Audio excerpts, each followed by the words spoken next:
Okay, let's start some points to remember in the indifference curve. सबसे पहली बात जो आपको याद रखनी है वो है कि स्लोप ऑफ इंडिफरेंस कर्व क्या होता है। Slope of indifference curve basically हमारा जो कर्व होता है इंडिफरेंस कर्व वो कुछ ऐसा होता है, राइट। और ये क्या कौन सा शेप होता है? कॉन्वेक्स। ठीक, कॉन्वेक्स होता है। बट बेसिकली ये शो जो स्लोप ऑफ इंडिफरेंस कर्व है ये शो करता है rate at which the consumer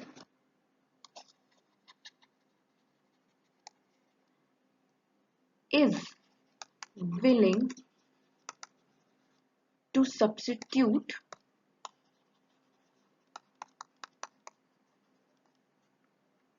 one good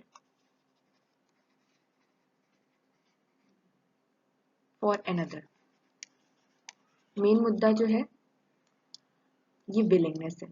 ठीक, स्लोप ऑफ इंडिफरेंस कर्व हमें बताता है कि जैसे गुड 1 यहां पर ले लेते हैं हम और यहां पर हम ले लेते हैं गुड 2। ठीक, तो बेसिकली एक गुड को आप किस गुड को आप दूसरे गुड के लिए छोड़ना चाहेंगे। ठीक, जैसे मान लेते हैं कि गुड 1 की अगर आप देख रहे हैं आपने कंजम्पशन कम किया तो गुड 2 का आपने कंजम्पशन बढ़ा दिया।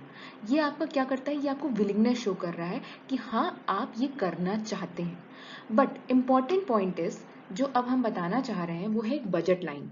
चलिए देखते हैं। अब हम बात कर रहे हैं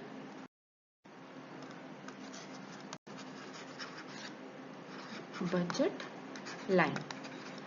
बजट लाइन है निगेटिव स्लोपिंग।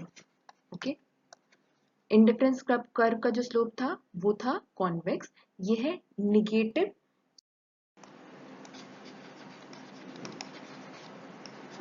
Straight line. ठीक, स्ट्रेट लाइन कैसे?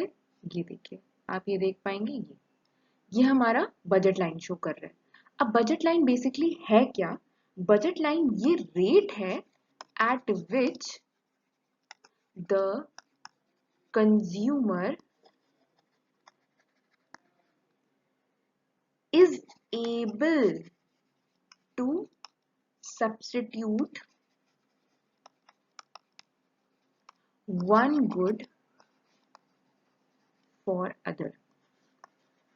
अब यहां पर बजट लाइन में हमें क्या वर्ड मिला? एबल। यहां पर हम विलिंगनेस नहीं कर रहे हैं, यहां पर हमारी इनकम की बात आ रही है। सेम चीज अगर हम बात करें गुड 1 की और यहाँ पर बात करें गुड 2 की तो आप देख पाएंगे कि एक्चुअली में हम कितना हम चाह रहे हैं कि गुड 1 को हम अगर खरीद 2 को हम कितना लें। ठीक, ये हमें बजट लाइन शो करती है। इसी पर अगर हम कॉन्वेक्स अपना ये इंडिफरेंस कर्व बना दें तो ये हमें क्या शो करता है? ये हमें शो करता है कि ये हम चाह भी रहे थे। इंडिफरेंस कर्व हमें बता रहा है कि हम यही चाह रहे थे और हमारी बजट लाइन भी यहाँ पर मैच हो गई है। तो ये हमारा क्या है? Consumer equilibrium. होप आपको समझ में आ रही है ये बात। तो कंज्यूमर इक्विलिब्रियम क्या होता है? Marginal rate of substitution of x and y good is equals to p price of x upon price of y। ठीक, MRS जो है marginal rate of substitution of X Y जो है ये क्या है? ये इंडिफरेंस कर्व है। ये क्या है? ये इंडिफरेंस कर्व है। ठीक, और ये क्या है? ये हमें क्या शो कर रहा है? ये बजट लाइन शो कर रहा है। तो जहां पर प्राइस जो हम पे करना चाहते हैं वो बराबर हो जाए इंडिफरेंस करके, वो हमारा क्या बन जाएगा? सेकेंड, हाँ, तो ये जो हमारी बात हो रही है MRS X Y is equal to P X upon P Y, ये हमारा क्या है? ये है कंज्यूमर इक्विलिब्रियम।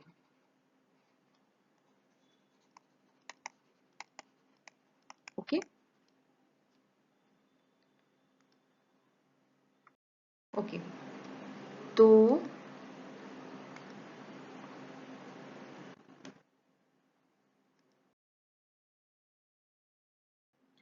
अब हम जानते हैं मार्जिनल रेट ऑफ सब्स्टिट्यूशन के बारे में।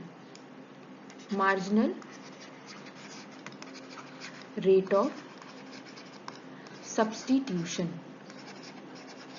बेसिकली ये कहना चाहता है, अगर आपको याद हो कि मैंने मार्जिनल यूटिलिटी में ये बताया था कि जैसे जैसे हमारी क्वांटिटी ऑफ इनटेक बढ़ता जाता है वैसे वैसे हमारी मार्जिनल यूटिलिटी कम होती जाती है। मतलब जैसे जैसे जैसे मान लेते हैं कि हमने एक रोटी खाई तो हमारी एक भूख मतलब थोड़ी सी भूख कम हो गई, फिर जब दूसरी रोटी हम खाएंगे तो हो सकता है कि जो फर्स्ट से हमको यूटिलिटी जो सेटिस्फैक्शन मिला था वो सेकेंड रोटी में हमें उतना सेटिस्फैक्शन नहीं मिलेगा, कम हो जाएगा। Same way marginal rate of substitution क्या होता है कि हम लोग अभी दो गुड्स की बात कर रहे हैं, दो गुड के बंडल की बात कर रहे हैं, ठीक। अब बेसिकली हो क्या रहा है कि ये बता सिर्फ इतनी सी बात रहा है कि जैसे जैसे आप गुड वन को गुड टू से सब्स्टिट्यूट करेंगे धीरे धीरे आपकी चाहत कम हो जाएगी कि आप गुड वन को गुड टू से उतनी ही रेट से आप उसको सब्स्टिट्यूट करें। मतलब जैसे in simple language good one मान लेते हैं, आपने 10 से 9 किया, 8 किया, तो आपका जो गुड वन है वो कम होता जा रहा है, राइट। तो अब आप जब जैसे मान लेते हैं गुड वन की जो वैल्यू थी कम करते करते आपकी मान लेते हैं 5 पहुंच गई, ठीक। और गुड टू की आपकी वैल्यू मान लेते हैं 11 पहुंच गई, ठीक। मतलब कि आपने कम करना स्टार्ट किया गुड वन का कंजम्पशन, तभी तो आप गुड टू का कंजम्पशन बढ़ा पाएंगे। ये हमने कंज्यूमर इक्विलिब्रियम में पढ़ा है, कंज्यूमर बिहेवियर में पढ़ा है। तो बेसिकली हो क्या रहा है कि जैसे ही गुड वन की क्वांटिटी 5 कम होने लगेगी वैसे वैसे आप देखेंगे कि आपका सब्स्टिट्यूट करने का मन भी कम होने लगेगा, ठीक। यही हमने देखा था कि क्वांटिटी हमारी क्या होने लगेगी, सब्स्टिट्यूट करने की जो रेट होगा वो कम होने लगेगा। यही हमारा बेसिक मतलब है मार्जिनल रेट ऑफ सब्स्टिट्यूशन का, ठीक। मतलब एक गुड जब कम होने लगती है क्वांटिटी तो हम नहीं बदलना चाहते हैं दूसरे गुड के अगेंस्ट में उसको। This is marginal rate of substitution in simple language. So thank you. ये आज इंपॉर्टेंट चीजें थी जो हमें जाननी थी।